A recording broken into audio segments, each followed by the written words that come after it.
In 1977, hundreds of people were attacked by a string of UFOs that happened over the course of months.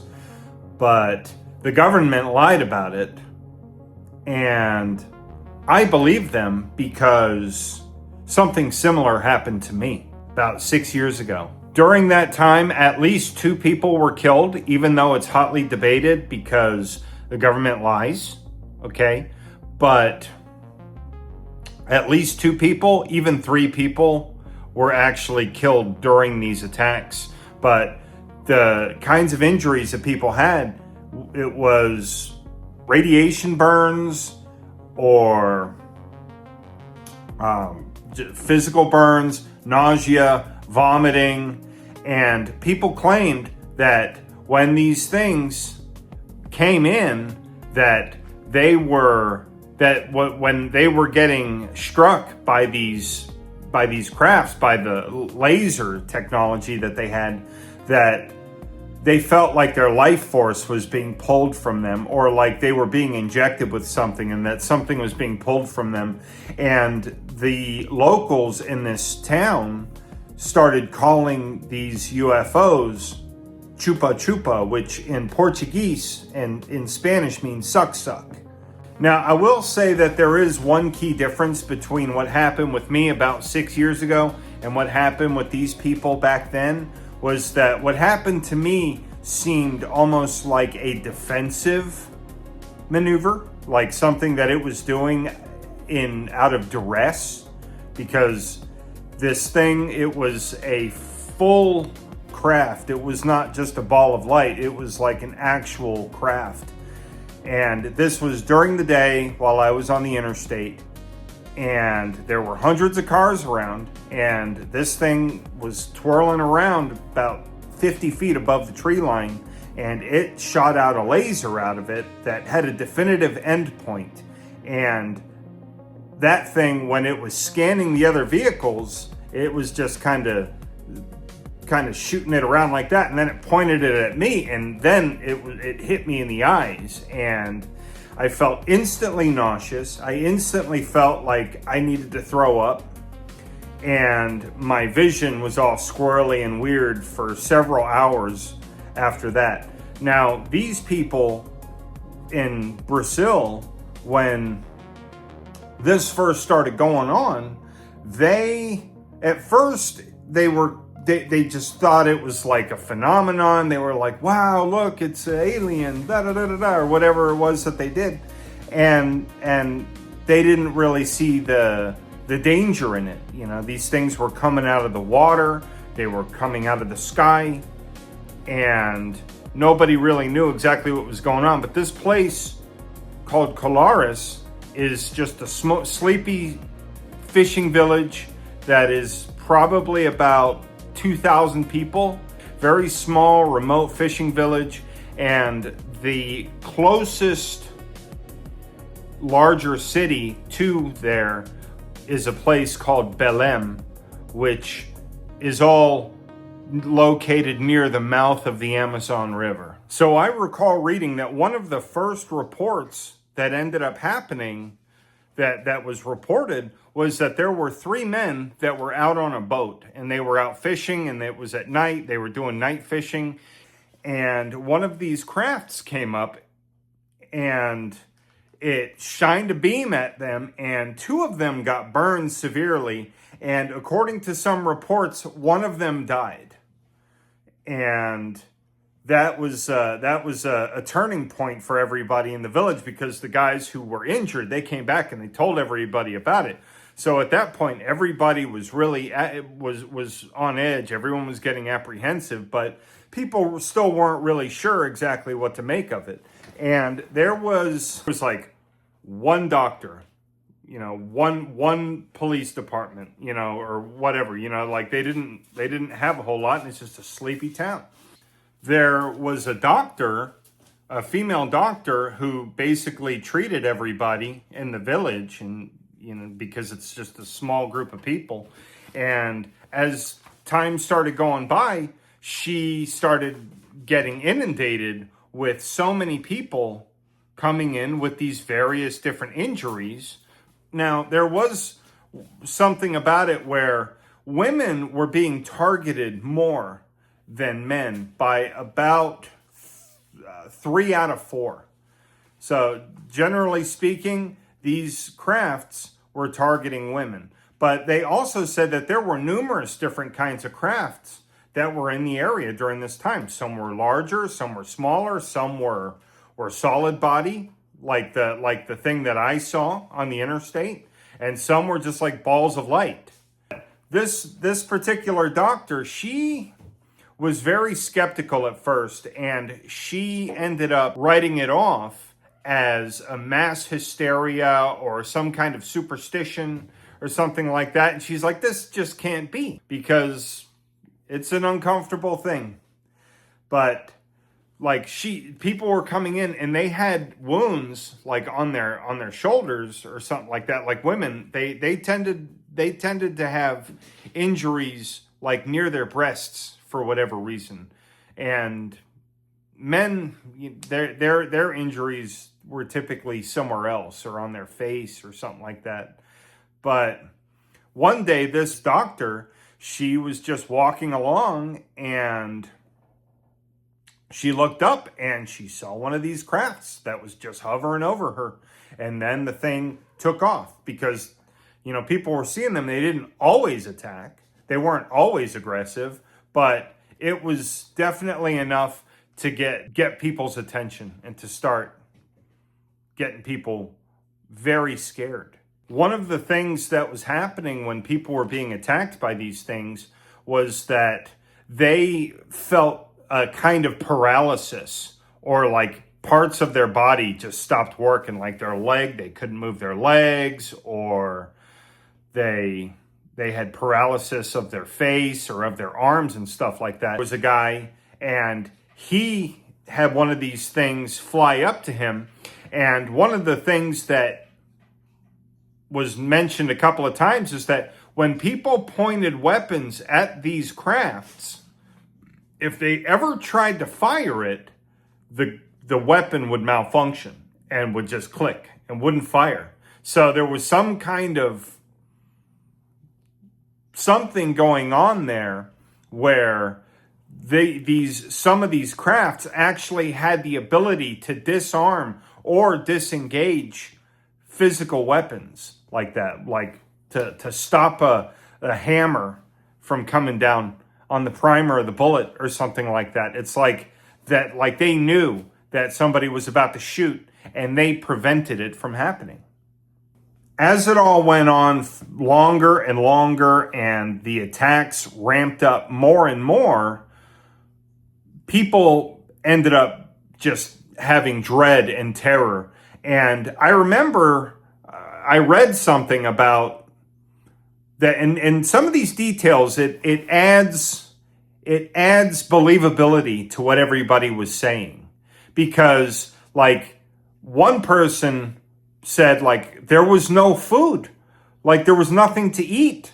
I remember that, like, because it was like a child who had grown up like after the fact and was like reminiscing back during those times. And she's like, I remember that there was like nothing to eat because nobody wanted to go outside. Nobody wanted to work. Everybody was terrified, terrorized by these things. And they didn't want to go out fishing, which is like the main profession of that particular town or that particular village. And when people didn't even want to leave their houses, like people would go into their gardens and they'd like grab a fistful of potatoes or something like that, or yams or whatever it is that they had grown in their gardens, and rush back inside. And leading up to when the military decided to show up, okay, there were instances where 50 and 60 people, women and children were all huddled up inside the houses, okay? And they stayed in their houses and they prayed while the men stood guard outside. And some cases they lit bonfires and stuff like that to to try to keep these UFOs away from the area. But in another thing that I read, they said that some of these UFOs were actually drawn to or attracted to the flames. So, and this is one of those details that I thought was quite interesting, is that even a lit cigarette in some reported cases was enough to draw these things in and possibly warrant an attack. So, the aggression on these things was escalating. And then it got to a point where within a 5-day period, 2 women were killed. And I believe it was 2 different instances, but one woman, when they found her, she was already pretty much almost gone or had already expired. And there was another woman where this happened another week or maybe 5 days later, where when they found her, that she had been struck by one of these beams and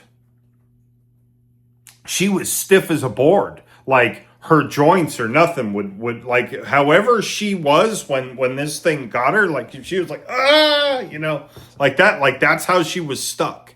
And there was an officer or a policeman or something like that, and he saw her and he rushed her to the hospital, but he couldn't fit her inside of the car without the passenger door being wide open, because he couldn't get her legs to fit because she was stuck in a complete rigor mortis state, even though she was still alive. But she passed away after they arrived at the hospital. And the official documents said that both of those women who passed away, that their causes of death were strokes. So after a while, the mayors of the town of Belém, because all of this started in Colares, but then they began popping up in other parts of the country too. And the military decided that they needed to at least do something and try to quell what's going on, because the people were basically beginning to starve because nobody wanted to go out and brave trying to fish. And, everything had grinded to a halt. So the government wanted to come out there and they wanted to kind of put an end to this and do some investigating. But much to the surprise of the people, when the military did arrive, the only thing that the military arrived with was cameras and video recorders and things like that. They didn't show up with any weapons. And the townsfolk were like, "What are you doing?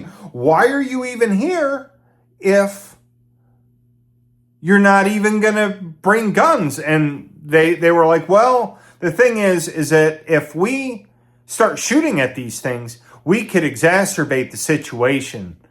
And it can end up getting very ugly. So we're here to observe and this, that, and the other thing and try to get to the bottom of it." But when they first arrived, they went and they spoke with the doctor in town at Colares, and they tried to get her on their side by saying, "Look, we need you to come out and tell everybody that it's basically all in their heads." And they tried to get her to say that it was mass hysteria and superstition.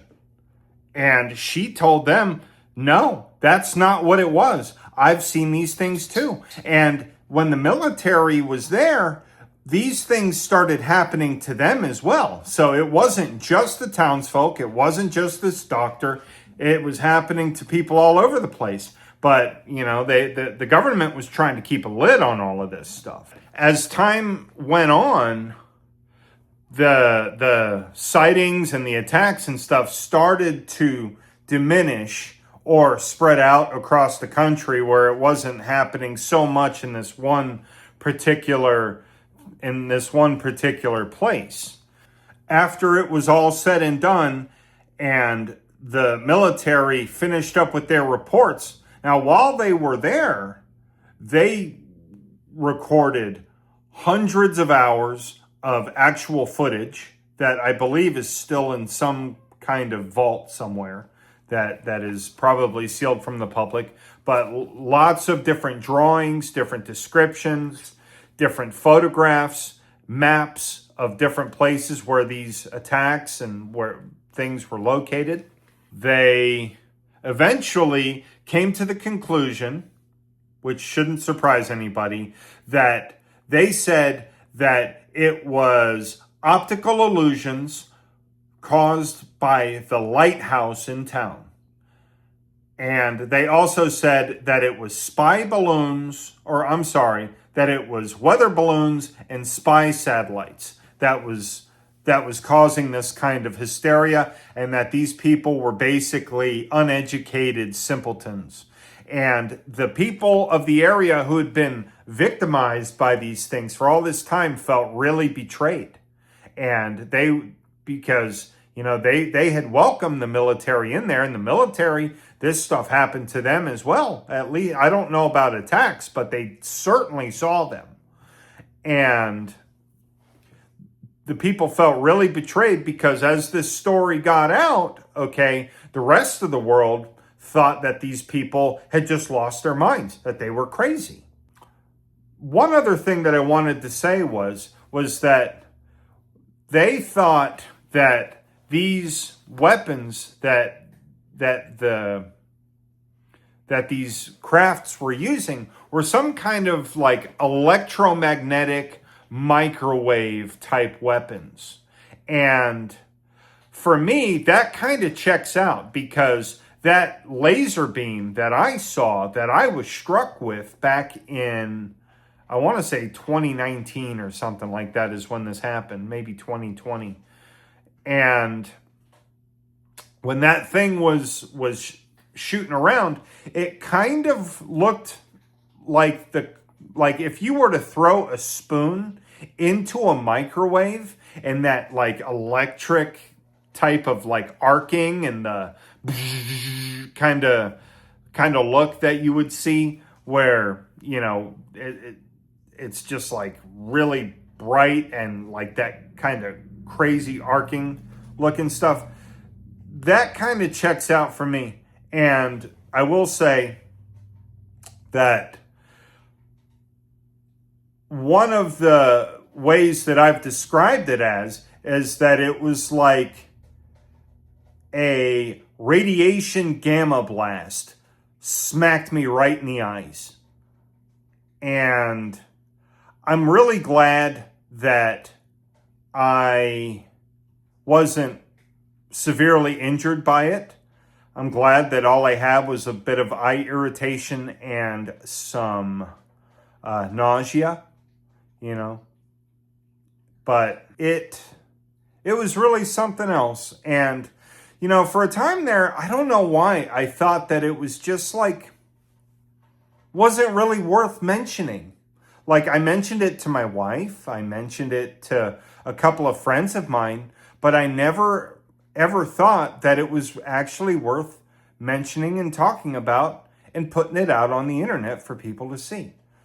And I have so many different stories, and I will say that a lot of my stories are unremarkable. And maybe that's what kind of threw me off, is that I've just seen so many different UFOs over the course of my life that I just chalked it up as another one and not something that I should have actually reported, But the thing is that I wasn't the only one to get zapped that day.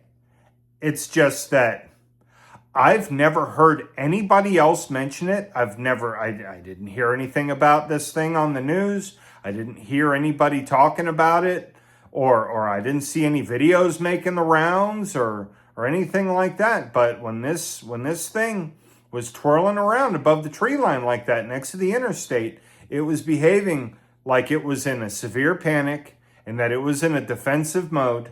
And then after it hit me, it retracted that laser, and then it ended up spinning and going over there, off to where I couldn't see it anymore. In any case, I hope that you guys are enjoying the content that I'm bringing you, and I hope that you guys subscribe to my channel. I'm trying to grow this thing and trying to get everybody, trying to get people to start talking, because I think it's about time that we start taking this stuff seriously, because people have actually given their lives. People are just basically getting impaled or whatever by like laser beam surgical type weaponry that we can't even comprehend and understand. The thing I'd like to add before it's all over is that if you guys ever find yourselves in the presence of one of these UFOs, look, don't touch. And I guess keep your fingers crossed and pray to God that it doesn't touch you, because I do think that they're dangerous and that they should be treated with extreme caution. You guys have yourselves a great rest of your day, night, evening, noon, afternoon, whatever it is. I hope you guys have a wonderful day ahead of you, wonderful night, and a great weekend. Thank you.